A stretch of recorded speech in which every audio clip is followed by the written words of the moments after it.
اعوذ باللہ من الشیطان الرجیم بسم اللہ الرحمن الرحیم۔ میں پاکستان کی گوشہ گوشہ میں رہنے والے مسلمانوں سے اپیل کرتا ہوں، بالخصوص علماء کرام سے، کہ اس وقت یہ ایران اور اسرائیل کا مسئلہ نہیں، اسلام اور کفر کا مسئلہ ہے۔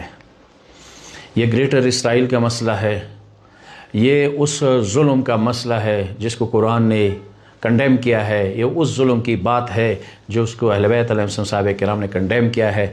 خصوصاً علماء سے التماس ہے کہ اس وقت ظلم کے اتم مصادیق جو ہے، کامل ترین مصادیق، وہ امریکہ اور اسرائیل اور ان کو چلانے والے ٹرمپ اور نتنیاہو علیہم اللعن والعذاب ہے۔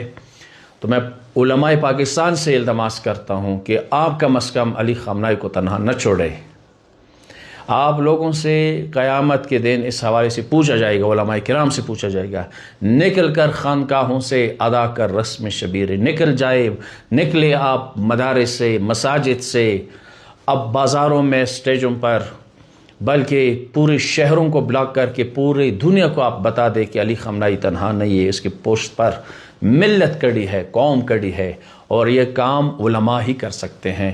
میں علماء سے ایک بار پھر التماس کرتا ہوں کہ اس حوالے سے اپنا شرعی فریضہ ادا کر لے۔